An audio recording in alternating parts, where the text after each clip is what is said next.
Basidiomycota and ड्यूटेरोमाइकोटा। पहले हम third जो क्लासिफिकेशन है बेसिडियोमाइकोटा को डिस्कस करते हैं। Basidiomycota is also known as club fungi. These are the most familiar fungi. हमने जो फोर क्लासिफिकेशन पढ़ी है उसमें से मोस्ट फेमिलियर फंजाई है बेसिडियोमाइकोटा और also known as club fungi. इसकी जो मतलब ये सबसे बड़ी जो इसका करेक्टर ये है कि ये एडिबल होती है, मतलब खाने के काबिल होती है, जिसको खा सकते हैं हम। एडिबल मशरूम्स बहुत सारी होती हैं, बेसिडियोमाइकोटा क्लास से बिलोंग करती हैं। इसके अलावा जहाँ पे इसका बेनिफिट है, इसका बैड इम्पैक्ट भी है, ये डिवेस्टेटिंग होती है। यहाँ पे वर्ड जो है थोड़ा मिस, पहले डिवेस्टेटिंग प्लांट पैथोजेंस होते हैं, यानी ऐसी फंजाई है, पैथोजेंस मतलब ये डिजीज कॉज करती है प्लांट्स में। तो इसकी एग्जांपल्स हम डिस्कस करेंगे। पफ बॉल्स है, ब्रैकेट और शेल्फ फंजाई है, रस्ट है, स्मार्ट है। यहाँ पे आप पिक्चर्स देख सकते हैं। ये जो फर्स्ट वन है ये पफ बॉल है, इसकी शेप ही पफ बॉल की तरह है, इसीलिए इस नेम इनकी शेप के अकॉर्डिंग इनका नेम रखा गया है पफ बॉल। सेकंड वन जो है ये शेल्फ फंजाई है, ब्रैकेट शेल्फ देखें जैसे एक लेयर है, सेकंड थर्ड इस तरह शेल्फ बनी हुई है, इसीलिए इनको शेल्फ फंजाई बोलते हैं। थर्ड वन है रस्ट। रस्ट का मतलब है जंग की तरह होती है, तो ये देखिए जैसे लीफ पे जंग लगा हुआ है, यानी ये रस्ट फंजाई, ये डिजीज कॉज कर रही है लीफ में। उसके बाद एक फोर्थ वन है स्मर्ट। स्मर्ट में भी आप देख सकते हैं, ये एक व्हीट ग्रेन पे जो है स्मर्ट फंजाई लगी है और उसे ब्लैकिश पाउडरी सूट टाइप कर दी है, ठीक है। ये फोर डिफरेंट टाइप्स है बेसिडियोमाइकोटा की, जिसे हम क्लब फंजाई भी बोलते हैं। इसमें से कुछ एडिबल है, कुछ डिवास्टेटिंग है, यानी पैथोजेनिक होती है, डिजीज कॉज करती हैं प्लांट्स में। मैम फेमिलियर का मतलब क्या होता है?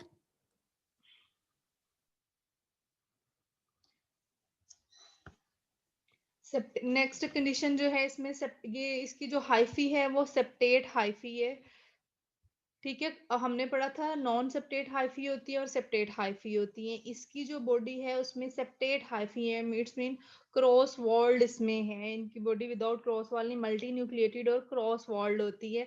इसमें से कुछ जो सेल्स हैं वो यूनी न्यूक्लिएटेड होते हैं और कुछ जो हैं वो बाई न्यूक्लिएटेड भी होते हैं, यानी जो इनका फर्स्ट फेज होता है वो यूनी न्यूक्लिएट भी हो सकता है और जो सेकेंड फेज होता है इनकी लाइफ का वो बाई न्यूक्लिएट होता है, यानी लेंथी फेज होती है बाई न्यूक्लिएटेड वाली। यूनी न्यूक्लिएटेड में यानी वन फॉर्म ऑफ न्यूक्लियस होती है, बाई न्यूक्लिएट में यानी दो न्यूक्लियस जो होंगे ना वो दोनों न्यूक्लियस इकट्ठे रहेंगे। आगे हम साइकिल में देखेंगे तो उसको बाई न्यूक्लिएट बोलते हैं। इसमें जो है सेक्सुअल रिप्रोडक्शन को अगर हम डिस्कस करें तो सेक्सुअल रिप्रोडक्शन इसकी किस तरह की है। सेक्सुअली प्रोडक्टिव स्ट्रक्चर जो इसमें होता है वो बेसिडियम होता है, ठीक है। बेसिडियम में फिर आगे बेसिडियोस्पोर्स बनेंगे और वो इसकी बॉडी के ऊपर बनेंगे, इन साइड नहीं बनेंगे। इन साइड जो पीछे हमने एस्कोस्काप का पढ़ा, एस्को माइकोटा फंजाई का, उसके जो स्पोर्स हैं वो एस्कस के अंदर बनते हैं, ठीक है। वो थैली के अंदर 8 स्पोर्स बने थे, लेकिन यहाँ पे जो इसके एस्को बेसिडियोस्पोर्स बनेंगे वो बेसिडियम के इनसाइड नहीं होंगे, borne on not inside each basidium, ऊपर वाली साइड पे होंगे और होंगे भी 4, ठीक है। डाइकैरियोटिक फॉर्म में है। प्लाज्मा कैरियोगैमी हुई, जाइगोट बना, देन मियोसिस से बेसिडियोस्पोर्स बनना शुरू होंगे और वो आउटसाइड द बेसिडियम बनेंगे, इनसाइड बेसिडियम नहीं बनेंगे। यहाँ पे आप इसका स्ट्रक्चर देख सकते हैं, ये ऊपर फ्रूटिंग बॉडी है डाइकैरियोटिक फॉर्म में, इसके बेसिडियम के बाहर बेसिडियोस्पोर्स बने हुए हैं। ये इसकी हाइफल यूनियन से एक इसकी पूरी जो माइसीलियम बॉडी यहाँ पे शो की गई है। अच्छा, नेक्स्ट जो है इस बेसिडियोमाइकोटा की टू इंपॉर्टेंट स्पीशीज को हम डिस्कस करेंगे। यहाँ पे एक है Puccinia.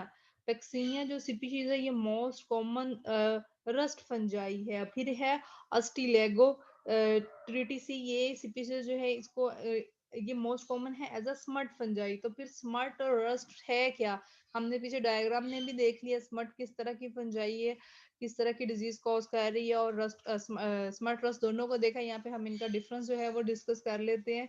What is the difference between rust and स्मर्ट fungi. Rust fungi जो है ये फर्स्ट डायग्राम में ये आप देख सकते हैं, ये फंजाई रस्ट फंजाई है जिसने लीफ को पैथोजेनिक यानी ये पैथोजेनिक और डिजीज कॉज की हुई है। ये होती किस कलर की है, ये येलो ऑरेंज कलर की होती है, लेकिन जब ये डिजीज काफी मतलब स्प्रेड होना शुरू हो जाती है। ये मोस्टली होती भी स्टेम और लीव्स पे, फिर रेड रस्ट रेड स्पॉट्स बनाना शुरू कर देते हैं। इस तरह ये फिर आगे वाइड स्प्रेड फैलती जाती है। स्मट किस तरह की है, कहते हैं स्मट क्यों कहा जाता है, क्योंकि ये आप सकते हैं, ये सूट की तरह है, ठीक है, ब्लैक सूट की तरह है और ये डस्टी होती है। और ये रिजेम्बलेंस करती है सूट की तरह, इसलिए इसको स्मट बोलते हैं। और ये अटैक कहाँ पे करती है, कोई भी ग्रेन है, व्हीट ग्रेन है, राइस ग्रेन है, कोई भी ग्रेन है, उसके अंदर जाके ग्रेन यानी कर्नल नहीं बनने देती, ग्रेन की जो ऊपर कवरिंग होती है खुद वहां पे जाके अपने स्पोर से ग्रोथ करती है और उसको सारा लूज पाउडर सा बना लेती है और वो जो क्रॉप होती है वो खराब हो जाती है। मोस्टली ये कॉर्न और व्हीट पे अटैक करती है। तो अगर हम इसका लाइफ साइकिल देखें आपके बुक में जो है, स्मट का लाइफ साइकिल जो है वो डिस्कस किया हुआ है, यानी life cycle of loose smut of wheat, के वीट पे किस तरह जो है फंजाई एक्ट करती है और वो फंजाई कौन सी है, अस्टिलेगो ट्रिटिसी है, और किस तरह इफेक्ट करती है इसको हम डिस्कस करते हैं। यानी जो स्पोर्ट्स है अस्टिलेगा ट्रिटिसी के, जैसे हम लूज स्मट वीट कह रहे, ये किस तरह जो है वीट तक जाएंगे बाय विंड, ठीक है, वहां पे जाके एक इन्फेक्ट करेंगे एक वीट को, एक वीट ग्रेन को, फिर साथ साथ सारी जितनी भी वहां पे क्रॉप होगी वहां पे जाके जब अपनी जर्मिनेशन शुरू कर देंगे तो डीपली पेनिट्रेट करना शुरू कर देंगे फ्लावर्स में। अब हम इसका साइकिल जो है ये आप एरो फॉर्म में देखें कहाँ से ये मतलब डिस्कस हो रहा है। अगर हम इसको यहाँ से डिस्कस करें कि यहाँ पे एक ये वीट ग्रेन है, यहाँ पे जो है ये kernels of infected plants are filled with teliospores. अब टीलियोस्पोर्स क्या है, जैसे हमने कहा एस्कोमाइकोटा के स्कोर एस्कोस्पोर्स कहलाते हैं, बेसिडियोमाइकोटा के बेसिडियोस्पोर्स कहलाते हैं। इसी तरह ऑस्ट्रीलिगोट्रिटिस है या लूज स्मट के जो स्पोर्स हैं वो टेलियोस्पोर्स कहलाएंगे। Spores of smut is known as teliospores. तो ये एक वीट ग्रेन है, इसमें जो इसके कर्नल्स पे टीलियोस्पोर्स ने इफेक्ट किया है, ठीक है, तो कर्नल्स मेम्ब्रेन ब्रेक डाउन हो जाएगी, teliospores blown away by air currents. जब यहाँ पे ये इसकी क्रेन ये मतलब ब्रेकअप होगी, फिर वहां से ये उड़ के स्पोर्ट्स किसी और जगह पे जाके मतलब इस तरह डिजीज कॉज कर सकते हैं। थर्ड में देखिए टीलियोस्पोर्स क्या कर रहे हैं, लैंड कर रहे हैं ऑन फ्लावर्स ऑफ हेल्दी, पहले ही तो इसने इस प्लांट इसको इफेक्ट किया, यहाँ पे उसने अपनी ग्रोथ की बाय विंड जो है एक जगह से दूसरी जगह स्प्रेड होना शुरू हो जाएंगे। अब यहाँ पे ये एक हेल्दी वीट है, तो यहाँ पे आके टीलियोस्पोर्स ने इन फ्लावर्स पे आके हेल्दी फ्लावर्स पे आके अटैक करना शुरू कर दिया। टीलियोस्पोर्स यहाँ पे अपनी जर्मिनेशन शुरू कर देंगे। अब देखिए एक प्लांट है, उसमें जो उसका हम ओवरी प्रोडक्ट ये स्ट्रक्चर देखिए, ओवरी ओवरी में ही सीड बनते हैं ना, फ्लावर की ओवरी में देखिए सीड बनेंगे, सीड में आगे जो एम्ब्रियो बनना शुरू होता है, ये एम्ब्रियो में हेल्दी जो प्लांट के एम्ब्रियो में ये टेलियोस्पोर्स खुद आके जो है ना इंसर्ट हो जाता है और उसको अपनी डाइकैरियोटिक माइसेलियम बॉडी बनाना शुरू कर देता है, ठीक है, और ओवरी में और उस जो हेल्दी प्लांट है उसको वहां पे एम्ब्रियो को इफेक्ट करना शुरू कर देता है, उसको ग्रो नहीं करने देगा, अपने स्पोर्स बनाना शुरू कर देगा। फिर आहिस्ता आहिस्ता जो टीलियोस्पोर्स यानी ये जो स्मट फंजाई है इसके स्पोर्स माइसीलियम जो है ना इन्वेड हमला करते जाएंगे जो हेल्दी प्लांट का एम्ब्रियो है ना उसके सीड पे, इसमें आप देख सकते हैं।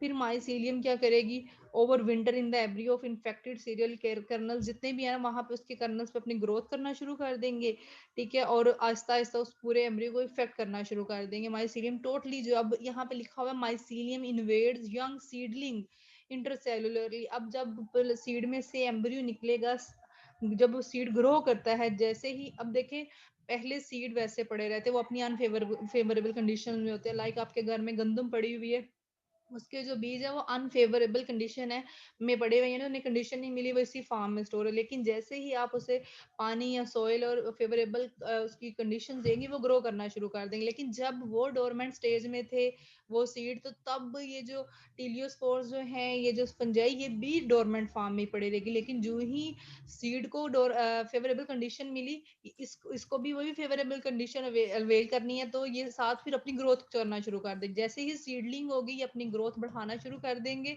टीलियोस्पोर्स और फ्लावर्स, और वहां पे जो है वो कर्नल या सीडलिंग नहीं सही से होने देंगे, अपनी ग्रोथ बढ़ा लेंगे, तो फिर बहुत ज्यादा वहां पे ये स्मट प्रोड्यूस होना शुरू हो जाता है और इस तरह ये सारे स्पार्ट को इनटेक करना शुरू कर देते, इन्वेड हमला कर देते, आहिस्ता आहिस्ता वहां पे सारे का सारा लूज मट बन जाता है, पाउडर सूट सा बन जाता है और वो सारे का सारा वीड जो क्या हो जाता है इन्फेक्टेड हो जाता है। That's all about the life cycle of Ustilago tritici. Next जो है लास्ट क्लास जो है फंजाई की वो है ड्यूटेरोमाइकोटा, या जिसको हम इम्परफेक्ट फंजाई भी कहते हैं। ये हमने जब शुरू में इसके जनरल कैरेक्टर्स पढ़े थे, उसमें हमने देखा था कि इसमें कोई ऐसा सेक्सुअल रिप्रोडक्शन अभी तक ऑब्जर्व नहीं हुई, यानी सेक्सुअल रिप्रोडक्शन या sexual phase has not been yet observed in Deuteromycota. तो इसमें से ये है कि कुछ करेक्टर जो है ड्यूटेरोमाइकोटा इम्परफेक्ट फंजाई कैस्कोमाइकोटा से रिलेट करते हैं, कुछ जाइगो से, कुछ बेसिडियोमाइकोटा से, लेकिन biologists are now classifying most imperfect fungi on the basis of DNA sequence। अब इस पे वो स्टडी कर रहे हैं कि कहीं से इसकी सेक्सुअल रिप्रोडक्शन अगर इसमें होती है तो उसके बारे में पता चल जाए किस तरह होती है और क्या है, यानी इस पे भी जो है वो रिसर्च हो रही है। इसके एग्जांपल्स में हम पेनिसिलियम, एस्परजिलस, अल्टरनेरिया, फेसेरियम है, हेलमिंथोस्पोरियम है, इसमें ये इसकी एग्जांपल्स है ड्यूटेरोमाइकोटा की।